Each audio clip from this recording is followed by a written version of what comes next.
Okay, where are you from? The Philippines. Very good. Well, we welcome you. My name is Peter Martindale, as he said, from Ohio, USA. Wow. And so I'm a little ways away from home, too. How many hour flight was it to get here? Well, more than 14 hours. Wow. That's a good long flight. So have you gotten over your jet lag? Yeah. How long have you been here in the land? We're going home tonight. Oh, you're going home tonight? 7 days. 7 days. So that's too short. Too short.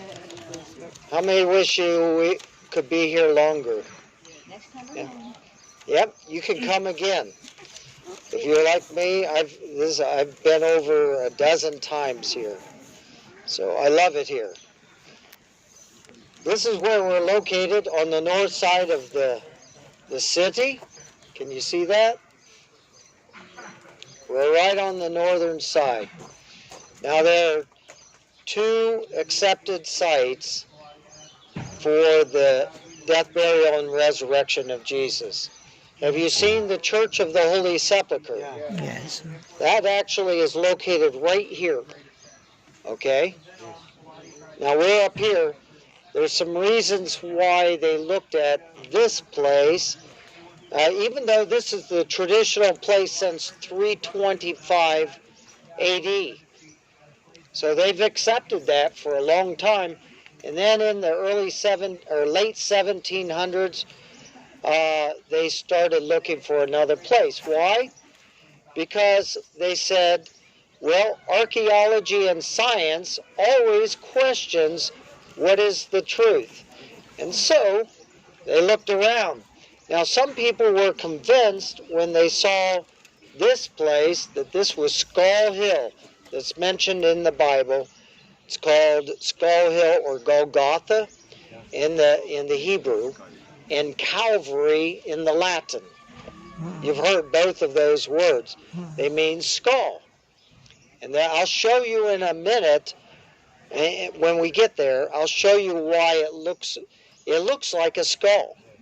And but this garden was started specifically so that we could share, as in 1894 when it was started, so we can share the good news that Jesus died, was buried, and he rose again the third day.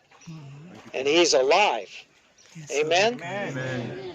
And so, you see this gentleman, Edgar, carrying the communion. You'll be celebrating communion. Some exciting things you will see.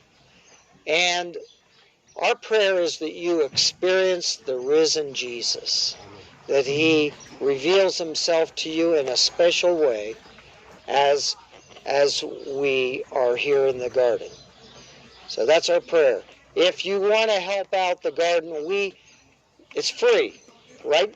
So if you want to help out the garden, I'll show you where there's a basket. When you celebrate communion, you can put the money in. Is there a pastor here? Okay, so you're going to be doing the communion? Yeah, I sent to them. Okay, and so can you bring the basket Yeah, I will back to that office there? Yeah, we'll be. And that way we'll make sure that your offerings get to there and they will help out the garden. Because we appreciate your investment in this ministry. You can also purchase something as you exit through the shop. There's some nice remembrances of the land. Okay? You want to go to Skull Hill? Okay, let's go. Okay, let's go.